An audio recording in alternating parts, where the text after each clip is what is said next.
Praise the Lord. எல்லாம் நல்லா இருக்கீங்க. கர்த்தருக்குள்ள எப்போது சந்தோஷமாக இருங்க. அதே இயேசுக்குள்ள எப்போது விரும்புகிறாங்க. இன்று கண்ட எகிப்தியனை மேல் பார்க்க மாட்டாங்க. ஆமென். வருகிற பிரச்சனைகள், வருகிற போராட்டங்கள் எல்லாவற்றையும் ஆண்டவர் ஒரு புல் ஸ்டாப்புக்கு கொண்டு வர போகிறார். எல்லாருக்கும் ஒரு எண்டு கொண்டு வர போகிறார். உங்களுடைய போராட்டங்களுக்கு ஒரு முடிவை ஆண்டு உண்டு பண்ண போகிறார். ஆமென். ஆண்டு சொல்கிறது தான், இன்று கண்ட எகிப்தியனை இனிமேல் நீ பார்க்காத அளவுக்கு, இந்த பிரச்சனையை பார்க்காத அளவுக்கு நீ பின்பாக திரும்பி பார்த்தா கூட அந்த பிரச்சனை உன்னை பின்தொடர்ந்து வராது. ஆமென்.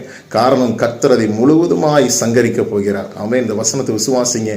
இன்று கண்ட எகிப்தின் மேல் பார்க்க மாட்டாய்.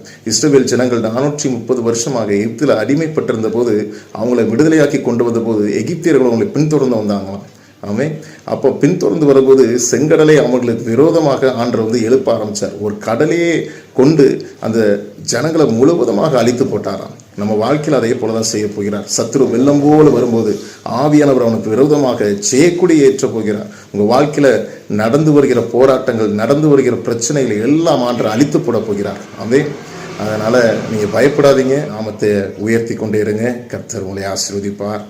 கர்த்தர் உங்களை மேன்மையாக வைப்பார். கார்த்திக், உங்களுடைய பிரச்சனை முடிவுக்கு வரப்போது.